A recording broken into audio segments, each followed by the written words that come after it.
El día de hoy vamos a estar enseñando que obviamente está en la Escritura y que necesitamos todos y cada uno de nosotros tener muy presente. ¿Cuál sería, si alguna vez te lo has preguntado, la pregunta más importante? Muchos podrían decir, ¿con quién me voy a casar? Muchos podrían pensar, ¿qué voy a estudiar? No sé, una infinidad de preguntas que pudieran hacerse.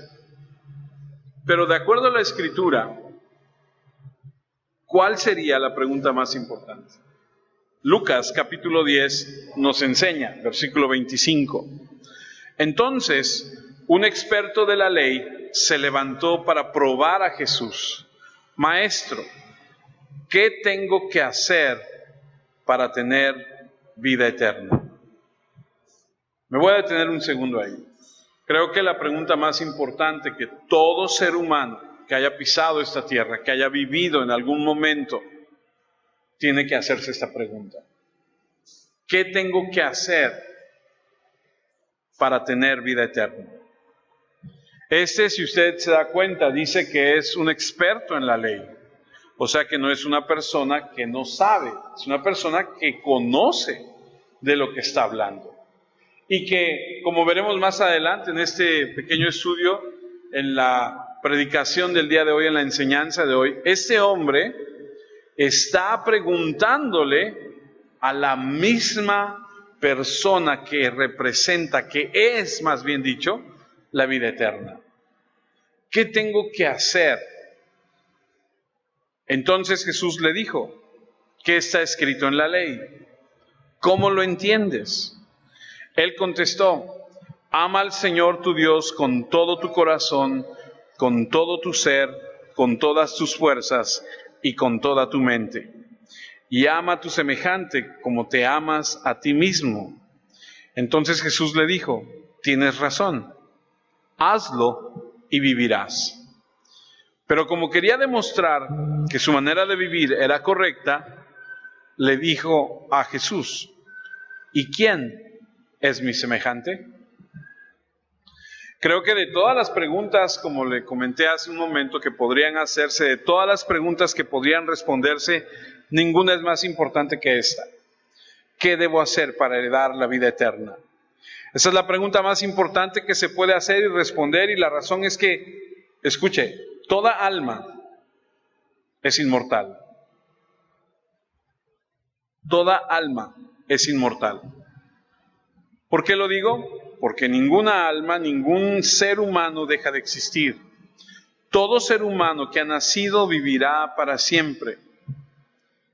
Somos creados inmortales. Cada persona que ha vivido alguna vez sobre el planeta Tierra, como le dije hace un momento, es para siempre. La única pregunta es, o más bien la única diferencia es, ¿dónde y en qué condiciones pasará su eternidad?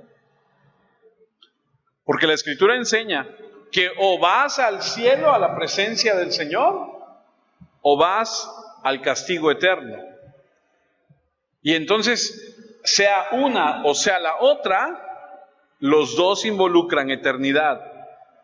Por eso es que decimos que toda alma es eterna.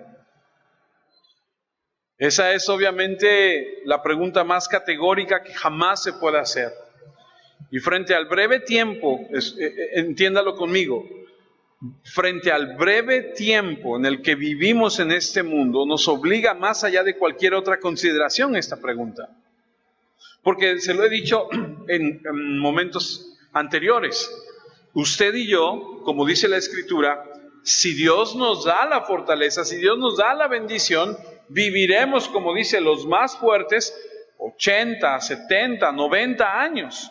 Pero algunos no llegarán a ese tiempo. Algunos parten con el Señor antes. Y si nada más consideramos que hay una eternidad después de estos 70 años, entonces estos 70 u 80 años no son nada, comparado con lo que viene. Por eso es que esta es la pregunta más importante que se puede hacer y que se tiene que responder. Santiago dice que la vida en este mundo es como un vapor o como una neblina que de repente aparece y de repente ya no está. Hay otra parte en la Escritura que dice que la vida es como las flores del campo, que un día están hermosas y resplandeciendo y al otro día se marchitaron y se murieron, se fueron. La vida en este mundo es una cantidad de tiempo imperceptible comparada con la eternidad. Viviremos por siempre, nunca dejaremos de existir y pasará eso para siempre en uno de dos lugares. Y debo decirle, este mensaje no es un mensaje popular, no es un mensaje que acomode, no es un mensaje fácil de asimilar, de entender, de disfrutar para muchas personas. Pero para aquellos que tenemos la certeza, y ya lo hemos hablado, que somos parte del rebaño del Señor, somos parte de ese grupo de personas que el Señor ha hablado a ellos, se ha comprometido a transformarlos, a cambiarlos, se ha cruzado literalmente en sus vidas, para nosotros es un motivo de esperanza, porque pasaremos la eternidad en el cielo o en el infierno, y esos son los únicos dos lugares. Y lo más interesante de esto es que cuando estemos en ese uno o en otro lugar, estaremos muy conscientes, en plena exaltación de todas nuestras facultades racionales funcionando al máximo. Porque no habrá un desgaste de tus sensibilidades, de tu entendimiento, de tu comprensión. No es como que al paso del tiempo pues ya dejas de sentir, no. Será un eterno castigo para los que van al infierno. O sea, no terminará el castigo. ¿Alguna vez has pasado seguramente por algún dolor, por algo que te lastima, por algo que te incomoda y dices, ay, ya quiero que se me quite ese dolor? Y cuando se te quita dices, ay, qué alivio, ya se me quitó por fin. Pues ese no tiene fin, este es eternamente. Entonces, la pregunta de todas las preguntas es esta. Por eso es fundamental abordar esta cuestión. Ahora, solo para ubicarnos en el contexto de lo que está sucediendo en la vida de Cristo en este momento, es solo cuestión de meses antes de que Él sea ejecutado en la cruz y luego resucite de entre los muertos y pase 40 días para ir al cielo y que envíe al Espíritu Santo y comience la era de la iglesia. Él se está moviendo en esta región, en este lugar, en el último periodo de su tiempo, de su ministerio aquí en la tierra. Es el último año, en estos breves 3 años que tiene de ministerio. Él ha andado ahí cubriendo Galilea con el mensaje del Evangelio. Y en estos últimos meses está de pueblo en pueblo y anda predicando, proclamando este maravilloso mensaje de vida eterna. Él ha llamado a algunos hombres que se han convertido en discípulos suyos, verdaderos discípulos, pero también hay entre ellos, entre los que le siguen, gente curiosa, que no está comprometida.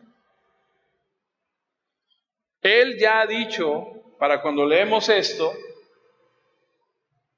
Él ya ha dicho estas palabras, después les dijo a todos, si alguno quiere ser discípulo mío, olvídese de sí mismo, cargue con su cruz cada día y sígame. Es decir, el Señor ya dio el mensaje de negarte a ti mismo, a tu propia ambición, a tus deseos, a tu voluntad, a someterte a Él.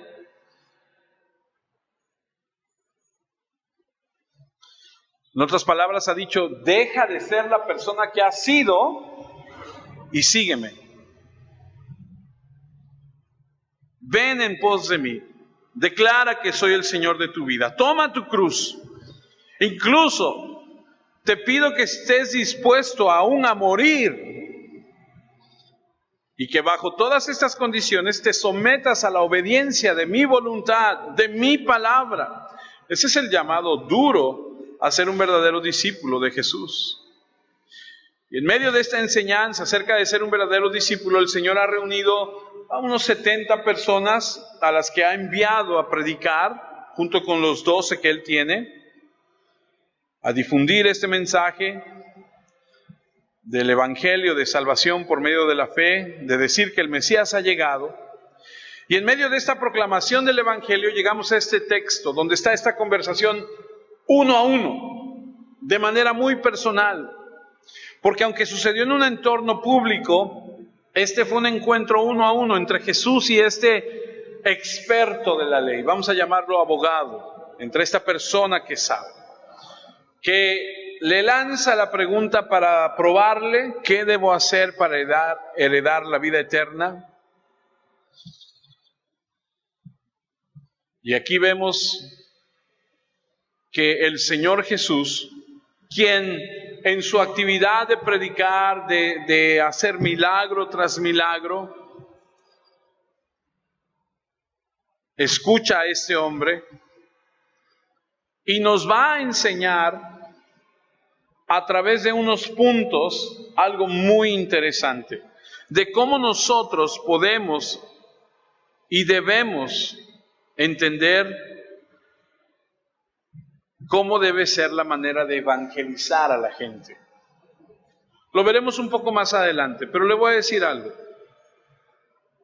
Se lo he dicho en otras ocasiones. La vida del cristiano no se trata del cristiano, se trata de Dios.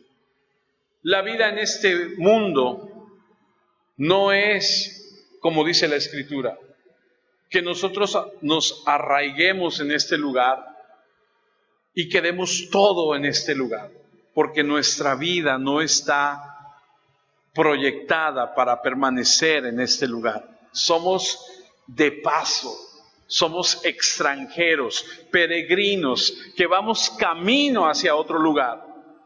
Y Jesús escucha a este hombre y nos va a dar una enseñanza que, debo decirlo de antemano, no vamos a poder cubrir el día de hoy, pero vamos a por lo menos visualizar qué es lo que vamos a estar estudiando, porque no vamos a tener el tiempo de desglosarlo todo.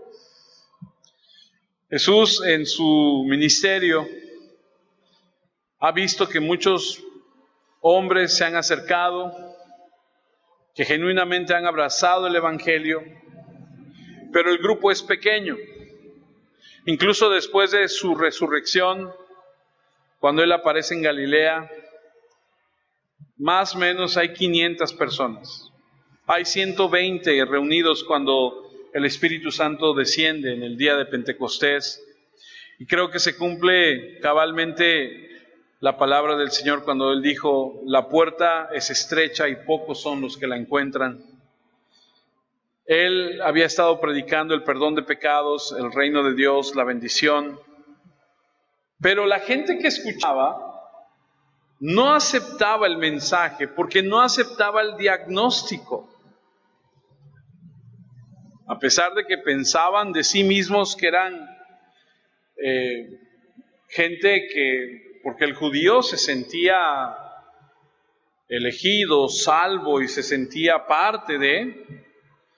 Sabemos que muchos eran hipócritas religiosos y que estaban camino a la destrucción. No les gustó el diagnóstico, por lo que rechazaron la cura. Por eso siempre le he dicho, cuando usted predique el Evangelio, no vacune a la persona antes de tiempo. Dígale su condición y considere esto como un doctor. Cuando usted va al doctor, el doctor lo examina, checa sus laboratoriales o su análisis y dice: ya sé lo que tiene. Va y saca alguna medicina, hace algún preparado de alguna inyección y se la pone. Y le dice: puede usted irse. Y usted se queda: ¿pero qué tengo? No, ya no se preocupe, ya está usted bien. Y entonces usted sale de ahí diciendo: pues a lo mejor no estaba yo tan grave, ¿no? Pues si ya estoy bien. Pero lo que no le dijo es que si no le ponía la vacuna, usted se moría. A eso me refiero. Mucha gente llega y predica el Evangelio y le dice: tú, mira, Dios te ama a pesar de cómo eres, Dios quiere que tú cambies, que tu vida sea mejor, Dios está interesado en tu familia, en tus hijos. Ay, pero es que mi matrimonio está muy mal. No, pues tu matrimonio también. Tu esposo va a dejar de tomar, tú acércate al Señor y vas a ver cómo Él hace el milagro. ¿Ha escuchado eso? Yo lo he escuchado muchas veces. Y entonces la gente empieza a tener una percepción del Evangelio como que es la solución a todos sus problemas. Pero yo le pregunto algo. ¿El Evangelio ha venido a resolver los problemas de su vida totalmente? En la mía no. Porque mi hija le dio cáncer.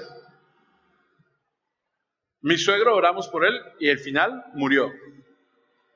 Y hemos pasado por muchas situaciones a donde dices, pues es que no ha resuelto todo. Pues es que, ¿sabes qué? Has entendido mal. Porque la predicación del Evangelio no es todo se te va a resolver. La predicación del Evangelio es, en este mundo tendréis aflicciones, pero confiad, yo he vencido al mundo. No se trata de este mundo, se trata de cuando lleguemos allá. Aquí nos encontramos con uno que estaba siguiendo en la multitud, se identifica como un experto de la ley, y aprenderemos algunas lecciones de él y útiles, y de cómo evangelizar. Ahora recuerde, Jesús trata con él de una manera como trata con la gente que se dice religiosa, que se dice preparada, porque lo sabía, había gente que conocía, gente de la élite, líderes religiosos, prominentes, poderosos, pero todos esos habían rechazado a Jesús y Jesús los trata de cierta forma. Y está por el otro lado las personas que el mismo Jesús dijo que a ellos Dios les había revelado la verdad, que son como niños, que son esos pecadores que reconocen que tienen necesidad de un Salvador, son esas personas que son los don nadie, no son ningún fariseo, ni saduceo, ni escriba, ni rabino, ni sacerdote, no tienen una posición de prominencia. A esas personas son a las que Jesús les permite conocerle, porque los otros están llenos de ego, están llenos de su confianza en su conocimiento. Y aquí nos encontramos con uno que pertenece a ese círculo de gente religiosa. Y ese encuentro nos da una idea de cómo se evangeliza a una persona en el uno a uno. Este experto de la ley sin nombre tiene la oportunidad de tener una conversación sobre la vida eterna con aquel, como le acabo de decir, que es la vida eterna él mismo.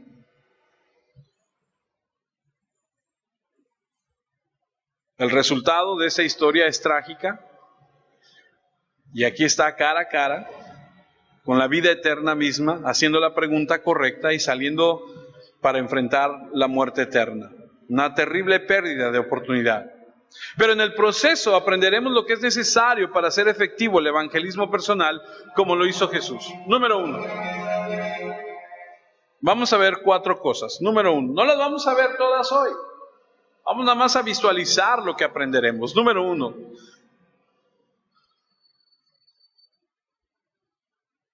La gente tiene que reconocer que va a tener que vivir para siempre. Eso que le acabo de decir. Cuando tú le prediques el evangelio a alguien, dile, es que tú eres eterno. A veces no sé por qué, a lo mejor soy yo solamente, pero yo tenía la percepción de que la vida eterna era solamente cuando vas con Dios, pero la verdad es que la eternidad es en el infierno o en el cielo. Y entonces el primer paso para evangelizar a alguien es que esa persona reconozca que vivirá para siempre. La diferencia está en que si va a vivir en el cielo o en el infierno. Entonces el número 1 es ese.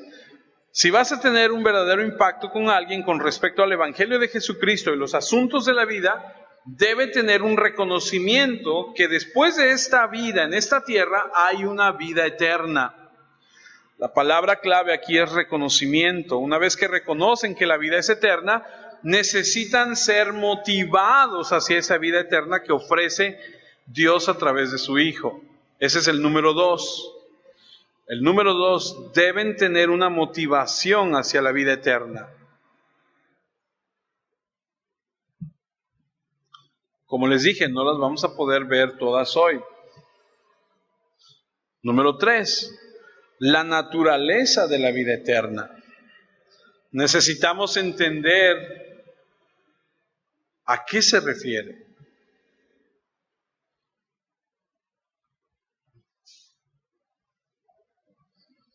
Usamos en nuestro lenguaje la palabra complexión para hablar de la cara de alguien. Decimos, su complexión es a lo mejor delgada, es fina, su nariz es redonda, tiene ojos grandes, qué sé yo. Es probablemente una forma apropiada de referirse a la tez.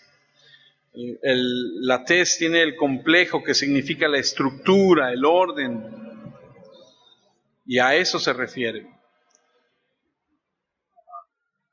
La naturaleza, el orden, cómo está, a qué se refiere, cómo está conformado. Aprenderemos eso en el número 3. El número 4, la adquisición de la vida eterna. ¿Cómo se recibe entonces esa vida eterna? Ese es el flujo de la conversación. Y es un texto muy, muy, muy crítico. Entonces, ¿qué estaremos aprendiendo? Aprenderemos 4 cosas. Reconocer que hay vida eterna, la motivación para tener la vida eterna, la naturaleza de la vida eterna y la adquisición de ella. Por eso regreso al punto inicial. La pregunta más importante en la vida de alguien es: ¿qué debo hacer para heredar la vida eterna? Y es que esta pregunta aparece en los evangelios muchas veces.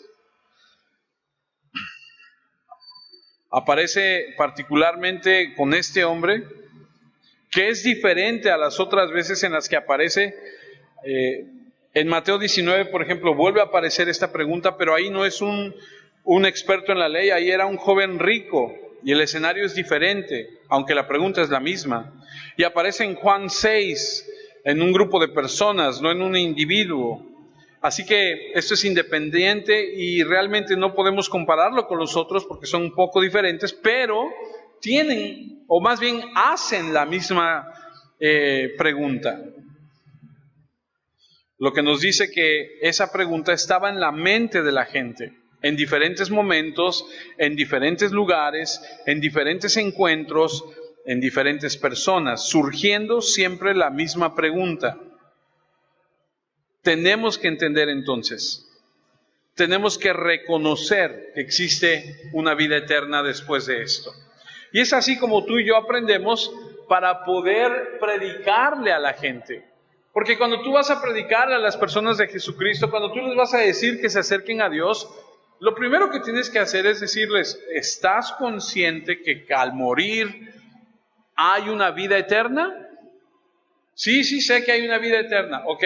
¿Estás consciente que en cualquier momento al morir o vas al cielo o vas al infierno? ¿Y que va a ser por la eternidad? Entonces, ¿qué estamos diciendo? Lo que estamos diciendo es que hay que reconocer que hay una vida después de esta y que es eterna.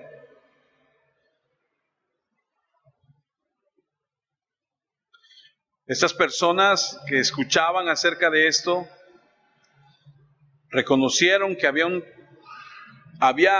un reino eterno prometido, había un reino de bendición, de dominio, de bienaventuranza, de gozo, de paz, de plenitud, de satisfacción, de esperanza. Ellos creían eso. Era parte del tejido mismo de la filosofía y de la teología judaica, es decir, era en lo que ellos habían sido enseñados. Como hace unos días estaba yo hablando con una de mi nueva jefa, ¿no? Porque tengo un nuevo trabajo, y me decía, estábamos platicando acerca no me acuerdo de qué bien, pero las cosas de la vida, y de repente yo le dije: no, pues sí, yo estudié en tal lugar, un colegio católico, y me dice sorprendida, porque sabe que soy pastor, y me dice sorprendida: o sea que usted ¿alguna vez fue católico? Le dije: pues sí, yo nací católico. ¿Y a qué voy con esto? Que los que nacimos católicos Toda nuestra vida se nos enseñó acerca de esa filosofía. Toda nuestra niñez, toda nuestra juventud, se nos inculcaron esa enseñanza. Es lo mismo con estos judíos que hacen esa pregunta: ¿qué debo hacer para obtener la vida eterna? ¿Cómo? ¿Por qué cuestionan o por qué más bien plantean esta pregunta? Porque saben que hay una vida eterna, porque lo han escuchado. Porque de otra manera no preguntas algo que no sabes ni siquiera que existe. No sé si me estoy explicando. Esta conversación nunca habría ocurrido si no hubieran hecho esa pregunta. La pregunta no se habría hecho si el hombre no creyera en la vida eterna. No necesitaría saber cómo heredarla si no supiera que ya existe. Sabía que viviría para siempre y sabía que era posible vivir para siempre con Dios en su reino. Así que todo el incidente se basa en su comprensión de la inmortalidad. Por supuesto que hoy nosotros vivimos en un mundo a donde la humanidad en nuestros tiempos modernos, donde hay evolución, materialismo, humanismo, ateísmo, desvincula al hombre de esa convicción que ha existido siempre. Porque no importa dónde vayas en el mundo, a lo largo de la historia de la humanidad, en cualquier cultura, no importa lo primitiva que haya podido ser, siempre vas a encontrar la creencia en la inmortalidad. Los vikingos decían que cuando alguien moría se iba al Valhalla, a sentarse ahí con los guerreros ancestros, ¿no? Pero en este mundo humanista, materialista, evolutivo, la gente ya no cree en la inmortalidad. Y así, en nuestro primer evangelismo no podemos suponer que las personas entienden que vivirán para siempre. Pero históricamente, y aún hoy, y creo que en nuestra cultura mexicana está muy arraigado, porque a pesar de que hay gente que no conoce, que no sabe, que se está creando con otra filosofía, la mayor parte de la gente, por lo menos en nuestro país creo, cree en la inmortalidad del alma. Porque cuando alguien muere dice: ay, es que yo hablo todos los días con mi papá que está muerto. Tengo una tía que su esposo murió el año pasado y vivieron 60 años juntos, y el otro día que la fui a visitar y platicamos me dice: no, aquí anda tu tío, dice, luego lo saludo en la noche. Le digo: tía, no, sí, dice, paso y ahí está ahí. Le digo: ¿qué hubo? Dice: pues fueron 60 años. Y yo digo, o sea, me pongo a pensar y digo: wow, o sea, la gente habla con los parientes muertos, la gente cree eso y tú escuchas eso todo el tiempo. Mucha gente dice: no, desde allá arriba me está viendo, ¿no? O hay gente que en el Facebook le escribe, ¿no? Te extraño, como si allá arriba hubiera Facebook y estuvieran checando, ¿no? O sea, hay gente que sí cree en esto. Porque Dios puso la eternidad en el corazón del humano. Porque, por ejemplo, los egipcios, cuando enterraban al faraón, les pusieron un barco solar para que navegaran a través del río hacia el otro mundo. Cuando los griegos enterraban a alguien, le ponían una moneda de plata en la boca para que cuando lo enterraran pudiera pagar su pasaje al cruzar el río Místico. Cuando los nativos norteamericanos enterraban a alguien, sacrificaban a su pony y lo enterraban con él, para que en la otra vida tuviera que montar y pudiera salir a cazar. Cuando nosotros enterramos a alguien, a los 9 días le hacemos una serie de rituales, al año otra vez, y luego cada año en ciertas fechas le hacemos su comida preferida, le servimos su bebida preferida, lo esperamos porque va a venir a visitarnos. Esa es la creencia. O sea que sí creemos en esto. Dios ha puesto la eternidad en el corazón del hombre. Pero no es por eso por lo que el abogado creía en eso, y no es por eso que yo crea en la inmortalidad. El hecho de la inmortalidad por la que creo es porque la Biblia lo dice. Porque aquí está revelado y está escrito y se conoce desde el Antiguo Testamento. Y así es como este abogado o experto en la ley conocía de esta vida eterna. La Biblia lo menciona, el Salmo 16, versículo 8 dice: siempre tomo en cuenta primero al Señor, nada me hará tambalear, pues Él está a mi lado. Por eso mi corazón y mi alma estarán llenos de alegría y hasta mi cuerpo vivirá seguro por siempre. Porque yo sé que nunca me abandonarás en el lugar de los muertos, nunca dejarás que tu fiel servidor se hunda en la muerte. Tú me enseñas el camino que lleva a la vida. Hay mucha alegría en tu presencia, a tu derecha hay placeres que duran para siempre. Eso lo escribió David y después se aplica, porque esto se aplica a la vida del Señor Jesús. Entonces David está diciendo: yo vivo en seguridad. ¿Por qué? Porque no me voy a quedar en la tumba. Porque voy a atravesar la tumba, voy para otro lado, voy para a donde está el camino de la vida, la presencia del Señor, donde hay gozo y deleites para siempre. Esa es la esperanza que da claramente el creyente al creyente del Antiguo Testamento. El Salmo 21, versículo 4 dice: Él te pidió la vida y tú le diste una vida larga y eterna. Así que vemos que a través de la salvación de Dios Él proporciona vida eterna. Ahora, esto se repite en muchos lugares. Job sabía que si él moría, también vería a Dios en su carne. David sabía que cuando muriera despertaría la semejanza de Dios y estaría completamente satisfecho. Es más, cuando el bebé que David tuvo con Betsabé murió, él dijo: él no puede venir a mí, pero yo iré a él. Sabía que habría un encuentro con este pequeño en la presencia de Dios. El Salmo 133:3 dice: es como el rocío que cae desde el monte Hermón sobre las montañas de Sión. Ahí es donde el Señor envió su bendición, la vida eterna. Así que los judíos tenían un conocimiento, una anticipación de la inmortalidad. Conocían, se les había enseñado desde pequeños que vivirían para siempre y que podrían vivir siempre en la dicha y en el gozo del placer de la presencia del Señor. Los profetas dieron seguimiento a esta misma verdad. Por ejemplo, Daniel en el capítulo 2, versículo 44 dice: y durante ese tiempo el Dios del cielo creará un reino eterno que no podrá ser destruido. Ese reino no quedará en manos de extraños. Al contrario, ese reino destruirá y superará a todos los demás reinos. Es un reino que durará para siempre. El profeta es como plasma estas palabras y habla de una eternidad. La promesa entonces era que uno podría vivir en ese reino para siempre. Por eso es que este experto de la ley dice: yo sé que hay una vida eterna, pero ¿cómo le hago para heredarla?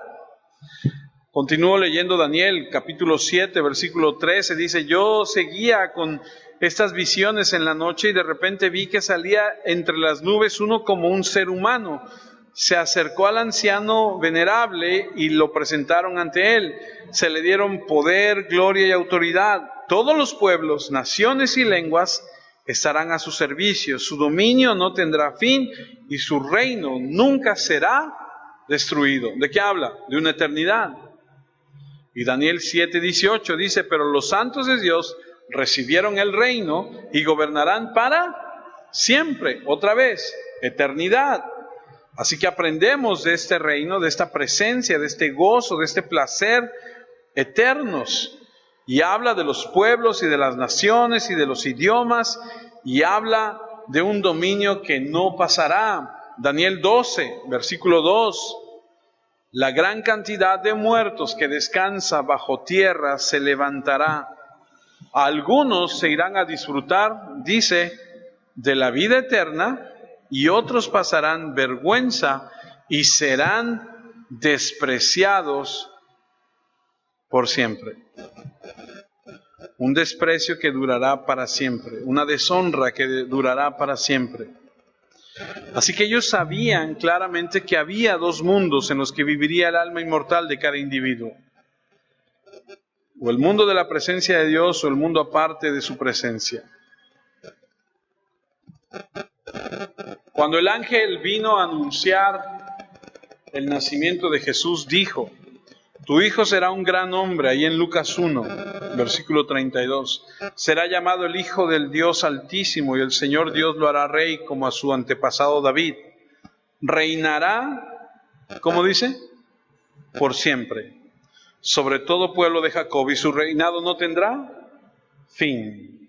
Aquí vemos otra vez. Él vendrá y establecerá un reino eterno. Y esta era la convicción común de los judíos: una vida eterna, en la presencia de Dios, en la plenitud, en el gozo. Y es por eso que surge y seguía surgiendo en el joven rico, en este hombre experto en la ley: ¿qué debo hacer para heredar eso que nos han enseñado? ¿Qué debo hacer para recibir esa bendición?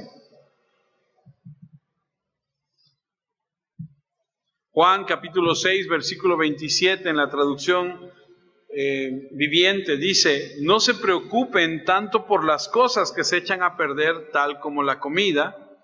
Pongan su energía en buscar la vida eterna que puede darles el Hijo del Hombre, pues Dios Padre nos ha dado su sello de aprobación.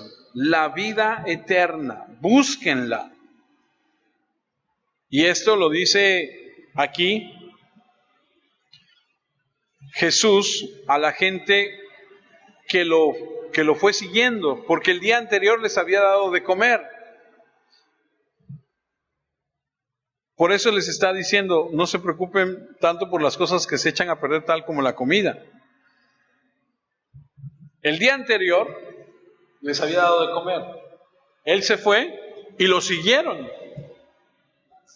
Y les dice: pero ustedes están preocupados por lo que van a comer. No se preocupen por eso, preocúpense por las cosas eternas.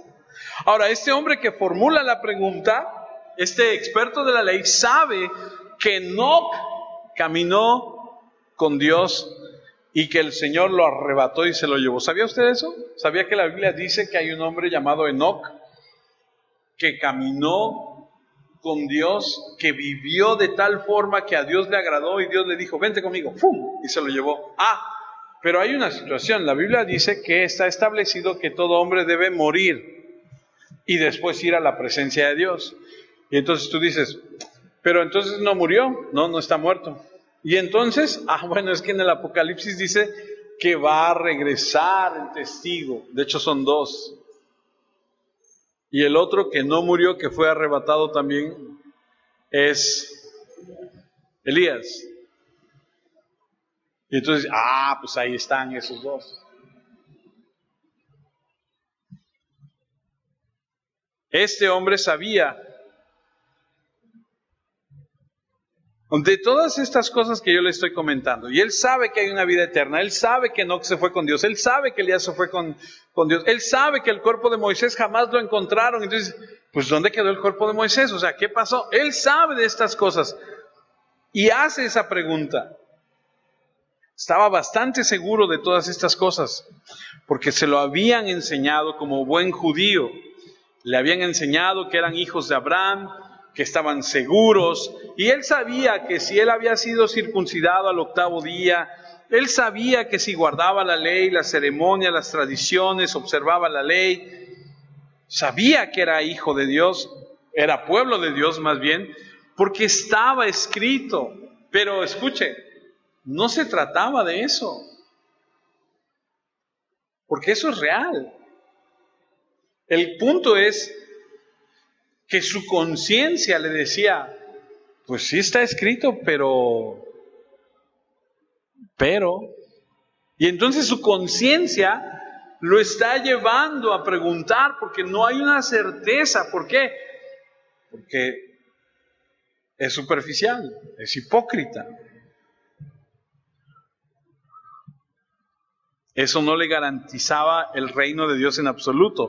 El observar, no, ¿qué se necesitaba? Al Salvador, a Jesucristo. Por eso Pablo escribe en Filipenses capítulo 3, versículo 3, dice, cuidado con los perros, cuidado con aquellos cuyo trabajo es la maldad, cuidado con los que desfiguran a otros usando la circuncisión. Nosotros somos los que estamos verdaderamente circuncidados, los que adoramos a Dios por medio de su Espíritu y nos alegramos de lo que Cristo hace en nuestra vida sin poner nuestra confianza, escuche, en la raza o posición social. Aunque yo tendría razones para confiar en mi raza y posición social, no lo hago. Así que si alguien piensa que tiene razones para confiar en su raza o posición social, yo tendría más razones que cualquier otro. Me circuncidaron cuando tenía 8 días de nacido, soy israelita, pertenezco a la tribu de Benjamín, soy hebreo y mis padres fueron hebreos. La ley era muy importante para mí, pues yo era fariseo, estaba tan dedicado a la ley y a las tradiciones de mi pueblo que perseguía a la iglesia y nadie podía reprocharme nada porque siempre obedecía a la ley.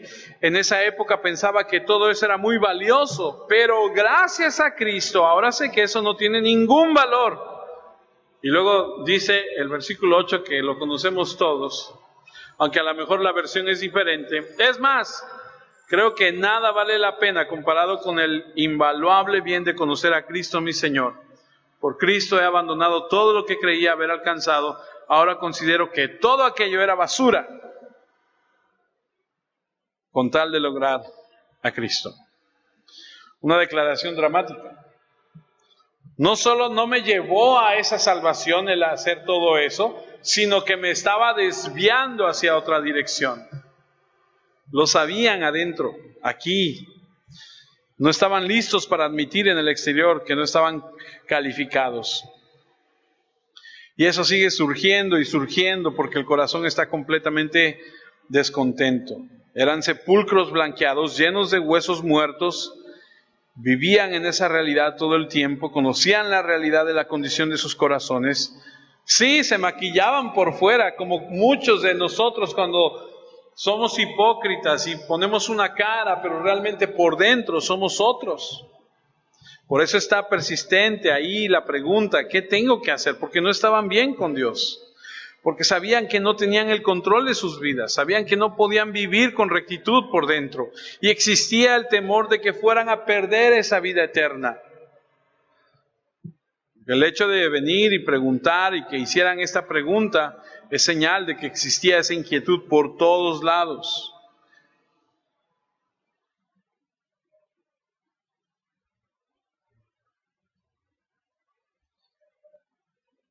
Jesús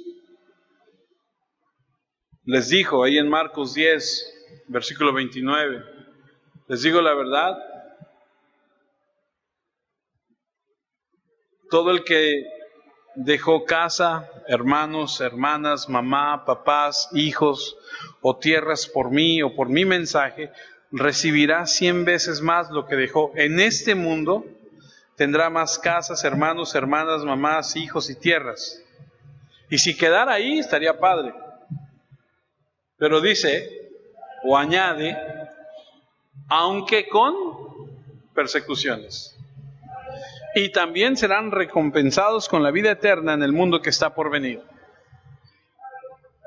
Escucha lo que le estoy diciendo. En aquel momento, cuando los judíos iban hacia Jesús, le daban la espalda a su creencia, su pueblo, su familia, sus amigos, todo los consideraban unos traidores y les alejaban toda ayuda. Como nos pasa a aquellos que de repente salimos del catolicismo y nuestra familia que ha sido católica toda la vida dice, ¿ah, sí? Ah, pues olvídate, o sea, de mí olvídate. ya no quiero que me hables, ya no quiero que me visites. Una vez hablaba yo con una mujer y me decía, yo prefiero que mi hijo esté vomitado y orinado de borracho en la calle tirado a que se convierta a Cristo. O sea, ¿ok? A ese grado. Entonces imagínate los judíos que le daban la espalda. Por eso Jesús dice, todo aquel que pierda papá, mamá, hermanos, tierras, todo, yo le voy a recompensar con todo eso 100 veces. ¿Sabes cómo es eso? Con nosotros, con la iglesia. Porque si yo perdí primos y hermanos y tíos y abuelos y todo eso, Dios me lo dio con ustedes. Y si ustedes lo perdieron, Dios se los dio con nosotros. Nada más que les pone así la pizca, pero con persecuciones. Y tú dices, ¡ay, no! Pero ¿cómo? ¿Que no pueden ser sin persecuciones? No. ¿Por qué?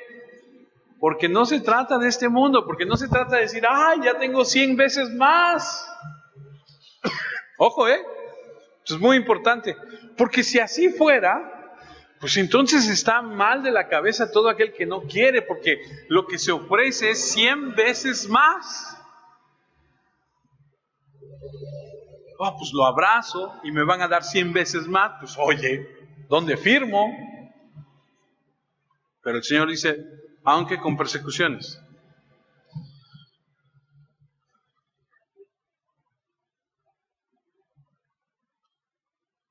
¿Por qué? Porque no se trata de esta vida. Y la persecución viene porque aceptas a Cristo y todos los demás te rechazan. Juan 4:36, el que cosecha recibe su paga, está reuniendo una cosecha para la vida eterna, así que tanto el que siembra como el que cosecha sienten alegría. Otra vez la vida eterna. Juan 5:39, ustedes estudian las Escrituras con mucho cuidado porque piensan que las Escrituras les darán vida eterna, pues esas mismas Escrituras son las que dan testimonio de mí. Otra vez la vida eterna. Los judíos miraban las Escrituras y buscaban. ¿Por qué? Porque querían encontrar el camino a la vida eterna. Juan 6:64, cuando Jesús dice que de repente estaban ahí mucha gente que lo seguía y entonces Él se voltea y les empieza a decir, tienen que comer mi carne, tienen que tomar mi sangre, y les empieza a dar un mensaje bastante difícil y complicado, y dice que lo dejaron de seguir muchos en ese momento. Y entonces el versículo 64 dice, pero algunos de ustedes no creen. Es que Jesús sabía desde el principio quiénes eran los que no creían y quién era el que lo iba a traicionar. También dijo, por eso les digo que nadie puede venir a mí si el Padre no lo permite. Esa fue la razón por la que muchos de sus seguidores lo abandonaron y no lo siguieron más. Entonces Jesús les dijo a los 12, ¿ustedes también se quieren ir? Y Simón Pedro declara esas palabras que han resonado desde ese momento hasta el día de hoy. Pero ¿a quién iremos si solamente tú tienes palabras de vida eterna? Otra vez la vida eterna, otra vez. Lucas 9:23. Después Jesús les dijo a todos, si alguien quiere ser mi seguidor, tiene que renunciar a sí mismo, aceptar la cruz que se le da cada día y seguirme, pues el que quiera salvar su vida la perderá, pero el que la pierde por mi causa la salvará. Si quieres vida eterna, tienes que conocer a Dios, tiene que ser a través de Jesús. Hechos 13:48, cuando los que no eran judíos escucharon esto, se pusieron muy felices, dieron gracias por el mensaje del Señor y creyeron, todos los que estaban elegidos para la vida eterna. Otra vez, vida eterna, vida eterna, vida eterna, vida eterna. Es más, Pablo escribe y dice, mira, Pablo escribe ahí en 1 Timoteo 4:8, dice, el ejercicio físico te sirve de algo. O sea, no es que esté mal, sirve de algo. Pero una vida dedicada a Dios te trae bendiciones, tanto para la vida presente como para la del mundo venidero. Entonces, si vas a trabajar en algo, trabaja en la parte que va a durar para siempre. En este mundo, la sociedad en la que vivimos está más preocupada por la apariencia, por las cosas que puedes lograr, pero es indiferente al alma eterna. Así que todo evangelismo, amados, comienza aquí. No se trata de esta vida, no se trata de la prosperidad, de la salud, de la felicidad, de sanar, del éxito, del dinero, de las posiciones, de que se te van a resolver los problemas. Cuando tú escuches eso en una predicación, en un mensaje, aléjate de eso. Porque la gente que vende eso son falsos maestros. Entonces, si tú vas a predicar el evangelio, tienes que mover a la gente escucha, Jesús va a arreglar tu vida aquí, tienes que moverlos a Jesús te va a librar en la vida eterna. Porque hasta que el pecador realmente entienda eso, el evangelismo ni siquiera puede comenzar. Que al enemigo le encanta propagar la mentira de que no existe un destino eterno. Mueres, te conviertes en polvo y terminas fertilizando la tierra. Y hasta ahí. Así que vive mientras puedas, disfruta todo lo que puedas, porque una vez que te mueres se acabó todo y ya no hay nada. Esa es la mentira dominante en esta sociedad propagada de evolucionistas, humanistas, materialistas, ateos que se niegan a creer en el Creador. Pero la realidad es que cuando mueras, o vas a su presencia, o lejos de su presencia, como dice 2 de Tesalonicenses. Y como les dije hace un momento, esto es impopular en el evangelismo de hoy. Porque hablar del infierno es impopular, es algo incluso hasta grosero. Hablar del cielo es impopular porque todo el mundo prefiere quedarse aquí. ¿Ha escuchado usted gente que dice, no, el infierno no existe, el infierno es aquí? Aquí lo que tú hagas, aquí tú lo pagas. Bueno, la Biblia dice que lo que tú siembras, tú cosechas, eso es verdad. Pero también dice que cuando mueras hay una eternidad.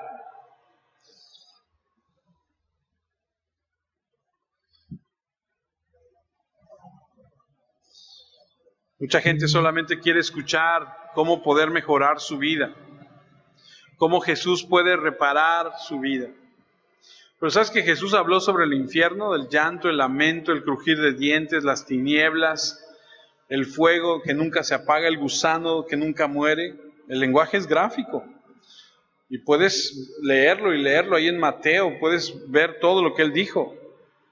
Así que si vas a hacer un evangelismo legítimo, tienes que aclarar la realidad del destino eterno. Y la primera tarea del evangelista es que tienes que mostrarle a la gente, tiene que entender que hay una vida eterna, reconocer que hay una vida eterna. Tenemos que dejar de hablar de los problemas de esta vida y empezar a motivar a la gente a entender que hay una vida después de esta. Cuando hables con alguien y te cuente, por ejemplo, es que vas, por ejemplo, a ver a alguien para hablarle de Jesús y te empieza a decir, pero es que fíjate que yo, pues mi mamá está muy enferma, mi esposo no tiene trabajo, mis hijos se drogan, fíjate que mi esposo es infiel y me golpea y es alcohólico y no sé, lo que te ocurra, que te venga en mente. Y tú lo escuchas y dices, wow, esta persona tiene una vida trágica. ¿Qué le vas a decir cuando le vas a presentar el evangelio? ¿Que Dios puede cambiar su situación? ¿Sabes qué es lo que mejor le podrías decir? Decirle, ¿sabes qué? A veces ciertas personas tienen que pasar por ciertas situaciones y así es este mundo. Este mundo está caído y las cosas están terribles. Pero ¿sabes qué? Después de esta vida hay una vida eterna. Este sufrimiento que tú estás experimentando aquí, a lo mejor te va a seguir el resto de tus días. Pero no tienes por qué vivirlo así. Puedes vivirlo con la esperanza de que cuando tú mueras, después hay un gozo, hay paz, hay algo que no has experimentado por la eternidad, no nada más por un periodo de tiempo. Porque cuando hables con alguien y te dice todas estas cosas, dile, ten esperanza en el cielo. Dile, no creo que puedas arreglarlo. Jesús dijo, en este mundo tendréis problemas, pero yo he vencido al mundo, como les dije hace rato. Y cuando mueras vas a entrar a un mundo, a una eternidad, a donde las cosas son totalmente diferentes. Así que la motivación que impulsa para llegar a la salvación no tiene nada que ver con esta vida. No hay ninguna promesa en el Evangelio de que vas a tener una vida libre de problemas. No hay ninguna promesa en el Evangelio de que vas a tener una vida libre de dolor y que vas a tener una vida feliz y exitosa. El mensaje del Evangelio se ocupa de lo que sucede en la próxima vida. Porque mientras estés aquí, vas a tener problemas. Pero tienes que perseverar en la esperanza. Porque se trata de la vida que viene después. En este mundo tendremos aflicciones. Pero vas a tener una ventaja en tu sufrimiento. Esa es la esperanza de la vida venidera. Y ese es el gozo que se produce en el presente. Tenemos que dejar de ofrecer en el Evangelio que Dios te va a dar una casa más grande, un mejor coche, más dinero, más salud. Eso es absurdo. O cualquier otra cosa temporal. Entonces, ¿Jesús no hace nada ahora? Sí, claro que lo hace. Él te da gracia, paz, gozo para soportar todas estas desilusiones y convertir algunas de esas tristezas en gozo, porque las pruebas nos perfeccionan. ¿Por qué? Porque nos acercan a Él, nos conducen hacia Él, nos hacen amarlo más. Recuerdan que ya hablamos de esto. Cuando estés en angustias, en tribulaciones, no digas, ay, ¿por qué? Más bien aprende, como dice Santiago, alégrate. ¿Por qué? Porque te va a demostrar realmente tu fe, o sea, te va a ubicar. Fíjate cómo estás, te hace falta trabajar en esto, te hace falta ser más humilde, te hace falta leer más la palabra, te hace falta creer más en el Señor, te hace falta trabajar en eso, en aquello. Las tribulaciones se hacen eso, entonces deben ser un producto de alegría porque el Señor a través de eso te madura, te lleva, te acerca hacia Él. Entonces la persona que dice, ay, es que yo estoy muy mal, mira cómo estoy. Pues sí, estás así porque has tomado decisiones incorrectas a lo largo de tu vida. Y no vengo a decirte que va a cambiar, lo que vengo a decirte es que hay una vida después de esta donde tú vas a poder tener ese gozo, esa paz, etc. Y que si tú ahorita buscas al Señor, te arrepientes de tu vida, y si Él te salva, no tienes por qué vivir desesperanzado. Nosotros no somos como los que no tienen esperanza, dice la Escritura. Nosotros sí tenemos esperanza. Así que esa es la forma en que podemos empezar a presentar el Evangelio. Y ese es el punto número 1, y ni siquiera está en el texto, está implícito. Si haces la pregunta sobre la vida eterna, la implicación es que él sabía acerca de la vida eterna y ahora lo sabes y pasas al reconocimiento de la vida eterna, a la motivación de la vida eterna. Y tenemos que decirle a la persona, está bien, ahora que sabes de la Biblia, que la Biblia enseña la vida eterna, que vas a vivir para siempre, ¿estás motivado para eso? El abogado o el experto de la ley dijo, ¿y cómo lo consigo? Y eso lo vamos a ver si Dios nos da vida la próxima semana. Y veremos la naturaleza de la vida eterna y luego la apropiación o la adquisición de la vida eterna. ¿Para qué? Para aprender a darle las buenas nuevas a la gente y dárselas de una manera correcta. Porque en algún momento alguien predicó y dijo, no, tú no te preocupes, tú ven, tú acepta al Señor y tus problemas se acabaron. No es cierto. Tus problemas no se acabaron, tus problemas siguen. La diferencia es que ahora el Rey de Reyes y Señor de Señores está contigo. Y antes no estaba contigo. Esa es la pequeña gran diferencia. Entonces, aprendamos cómo evangelizar, cómo poner la Escritura a la gente para que vea cómo es realmente. Porque presentándolo de esta manera es alejar de las personas la perspectiva de que se trata de ellos. No se trata de ellos, se trata del Señor. Amén. Oremos. Dios Padre, queremos en esta tarde ya agradecerte por tu palabra y la oportunidad de poder estar en ella. Queremos, Dios eterno, pedirte que nos ayudes a vivir tu palabra, a comprenderla, a amarla, a respetarla, a caminar en ella. Oro, Señor, por cada uno de mis hermanos, pidiéndote que podamos comprender esto que hemos estudiado y podamos predicarlo para la gloria de tu nombre, para la honra de tu bendito nombre. Haz de nosotros instrumentos que puedan glorificarte, que puedan llevar las buenas nuevas a las personas y presentarles a tu Hijo como su Señor y Salvador. Bendice a cada uno de los hermanos, ayúdales en el nombre de nuestro Señor. Amén, Señor. Amén.